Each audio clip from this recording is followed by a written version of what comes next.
माँ बच्चे को समझा रही है कि 4 जगह पैसा खर्चा करते हैं। बोले और कुछ इसके अलावा भी? हाँ बेटा, इसके अलावा भी धन का उपयोग किया जाता है। कहाँ कहाँ पर? तो बोले आचार्यों के ऊपर भी धन खर्च किया जाता है। आचार्योपाध्याय तपस्वी शैक्ष ज्ञान गण कुल संग साधु मनोज्ञा नाम एक सूत्र है बंधु। इस सूत्र में जितने पात्र हैं उन सारे के सारे पात्रों के ऊपर धन खर्च करता है श्रावक। आचार्य के ऊपर धन खर्च करता है।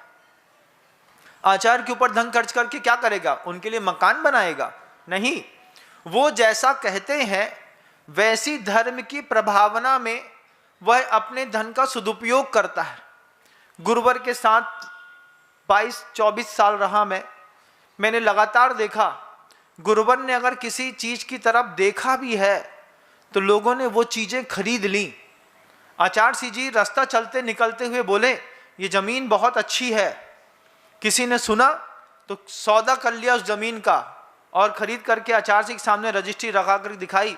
बोले वो आपने एक जमीन को अच्छा कहा था, वो जमीन खरीद ली है। क्यों? आचार्य ने किसी की प्रशंसा करी, खरीद लो उसको। खरीद लिया। अब बताइए इस जमीन में अच्छा क्या है? बोले इस जमीन में अच्छा तो तब होगा जब इसमें एक जिनालय बनेगा। फिर उसके बाद वो श्रावक रुका नहीं, वो कहता है इसमें अब जिनालय भी बनेगा। अब ये बता दीजिए कैसा बनेगा?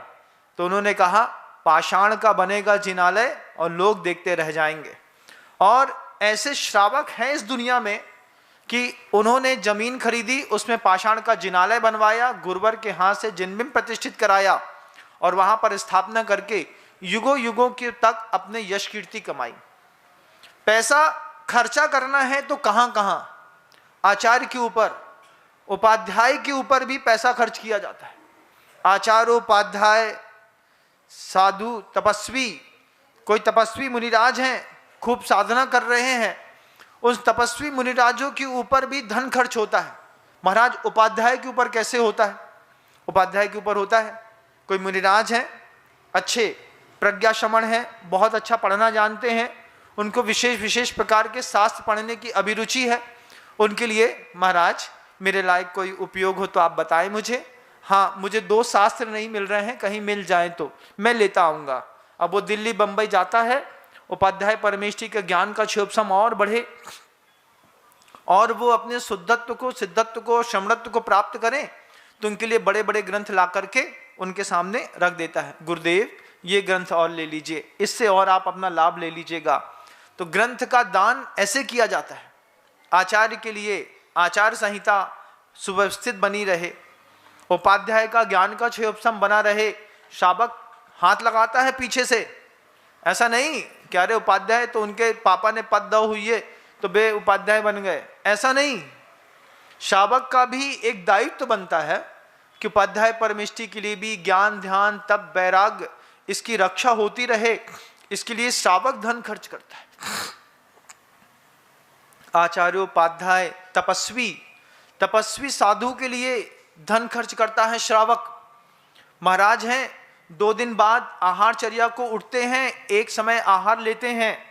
अब उसको क्या कर, उनके लिए क्या करें? वैसे ही हल्की वाली रोटी बना करके उड़द की दाल खिला दो। ये महाराज 2 दिन बाद फिर 2 दिन उपवास करेंगे? नहीं, शुद्ध गिर गाय का दूध ले आओ, अच्छा शुद्ध घी ले आओ, अच्छे चावल ले आओ, अच्छी बादाम ले आओ, दूध ले आओ, अच्छे अच्छे पदार्थ गरम पौष्टिक सात्विक व्यवस्थित हों, जिसमें 5 इंद्रियों शरीर को तृप्ति मिले, आहार सात्विक हो, महाराज के लिए बलवर्धक पुष्टिवर्धक हो। ऐसी एक एक द्रव्य के पीछे भावना रहती है। उस भावना के साथ उस तपस्वी के तप की अनुमोदना करते हुए श्रावक आहार दान देता है, उसमें धन खर्च करता है, जीवन के सौभाग्य मानता है। यहां पर धन खर्च करना पड़ता है, श्रावक करता है। आचार्य के ऊपर, उपाध्याय के ऊपर, तपस्वी के ऊपर, शैक्ष के ऊपर। कोई शिक्षाशील साधु होते हैं, शिक्षाशील साधु हैं, नए नए साधु आए, नए नए साधु हैं तो उनको पेन चाहिए, पेंसिल चाहिए, व्यवस्थित तरीके से मान लीजिए बाजोटा चाहिए, कुछ कॉपियां चाहिए हैं। तो उनके शिक्षण की योग्य व्यवस्थाओं के साथ, मान लीजिए कोई साधु पढ़ना चाहते हैं, किसी विद्वान को हायर कर लिया, महाराज जी ये विद्वान हैं, आपको बहुत अच्छे से पढ़ा देंगे, आप इनसे स्वाध्याय इत्यादि कर सकते हैं। तो विद्वान को भी तो कुछ देना पड़ेगा कि नहीं, वो फ्री में थोड़ी पढ़ाएगा, उसको भी कुछ चाहिए। कोई भी गाड़ी बिना पेट्रोल के नहीं चलती, तो उसमें पेट्रोल कौन डालेगा, श्रावक डालता है। धन कहाँ कहाँ खर्च करना चाहिए, कहाँ कहाँ खर्च करते हो। और दान करने से, धन खर्च करने से क्या होता है, भोगो दानात, दान देने से भोग की प्राप्ति होती है।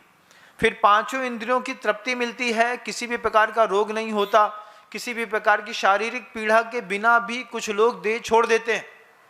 घर की दादियां या माँ कुछ ऐसी होंगी जिनका जीवन में कभी ऑपरेशन नहीं हुआ होगा, जीवन में कभी बीमार नहीं पड़ी होंगी, जीवन में कभी आंख की रोशनी कम नहीं पड़ी, बाल सफेद नहीं पड़े, और 95 साल की जिंदगी जी करके चुपचाप जिंदगी छोड़ के कुछ लोग निकल गए, महान सौभाग्यशाली हैं। क्यों?